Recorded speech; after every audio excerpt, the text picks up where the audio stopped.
Mettiamo subito in chiaro una cosa, eh? Io non sono un aggressore seriale.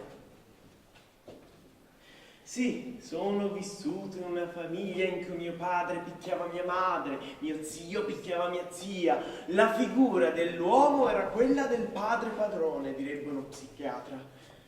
Ma io non sono un aggressore seriale.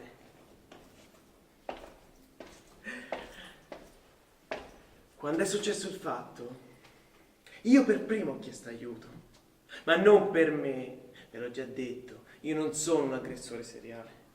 L'ho chiesto per lei, per la mia compagna, non perché l'amassi, eh.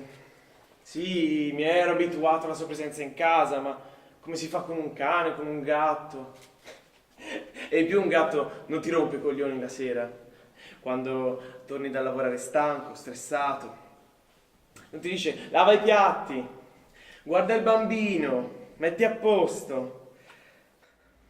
C'era anche la finanza che mi rompeva le scatole, si ficcava il naso dappertutto. Io ero stressato, un minimo di pietà, Cristo! Niente, tutte le sere a rompermi i coglioni.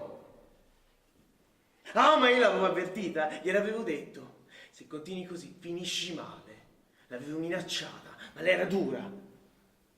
Così, una sera come le altre, dopo la solita rottura di coglioni, le ho messo le mani intorno al collo. Sì, l'ho fatto, va bene, una volta. Può succedere, no? Uno è stressato. Lei no, lei si è spaventata, piangeva, ha preso i bambini e è andata da sua zia. Io ero talmente arrabbiato che ero stanco, sono andato a dormire. Ho dormito benissimo. Lei mi ha chiamato 20 volte, ma io dormivo. Mi hanno svegliato i sussulti della porta. C'erano i vigili del fuoco, l'ambulanza, la polizia, tutti quanti, belli schierati. Pensavano che mi fossi ucciso. Io? Per quella puttana, ucciso? Ma avete sbagliato persona, eh? No, non ho bisogno di aiuto. È lei che ha bisogno di aiuto. Io sono sanissimo, ero lucido quando è successo, eh? Ah, poi se ne sono andati. Niente.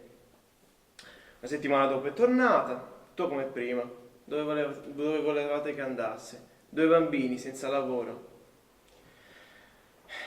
E io le ho rimesso le mani intorno al collo perché lei continuava a rompere i coglioni. Sì, lo so, la situazione si era fatta un po' grave. L'ho mandato un paio di volte all'ospedale. Ma sono andato da uno psicologo. Io ci sono andato. Lei no, ma io sì.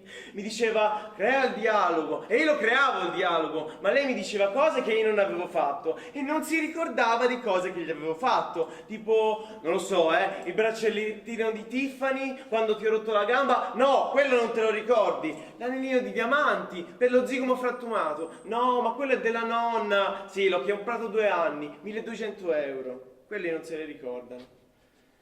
Sono andato anche in uno di quei gruppi che aiutano gli uomini, quelli di autoaiuto, sai, con tutte le seggioline. Ciao, mi chiamo Stefano e picchio mia moglie. Ciao Stefano! Una puttanata gigantesca, ma io ci sono stato. Poi vabbè, mi sono rotto i coglioni, ho mandato un SMS a quello dell'associazione, gli ho detto affanculo, a te le pari opportunità, frocio del cazzo, io a quella le tiro il collo e non puoi fare niente per fermarmi. Qualcosa ha fatto. Ha portato gli SMS alla polizia, messi sugli atti di una denuncia. L'hanno chiamata a farli leggere e a farli firmare. Non hanno chiamato un'associazione per aiutarla, no, quello stava a me. Gli dicevano, firma la denuncia, dai, firma la denuncia, così lo incastriamo. Ma cosa hanno ottenuto? Con 2 bambini senza lavoro, ma dove volevano che andasse? Lei mi faceva vedere le carte, mi diceva io a quelli neanche gli rispondo più. Ma figuratevi voi se dovevo pensare a cosa gli passava per la testa a quella matta lì. Avevo i miei di problemi, dovevo pensare a lei. Tra poco mi mettevano in galera per quel coglione. Comunque spero di essere stato chiaro. Io non sono un aggressore seriale. Io in testa l'ho sparato solamente una volta! Una! Cosa c'è da guardare, Cos'è, una prigione o una chiesa, eh? Sono tutti lì in preghiera, bravi, eh? Ma ve ne andate a fanculo una volta tanto, eh? A state lì a fissare, a giudicare. Volete vedere voi in questa situazione? Cosa avreste fatto, eh? Via! Su! Ma vaffanculo.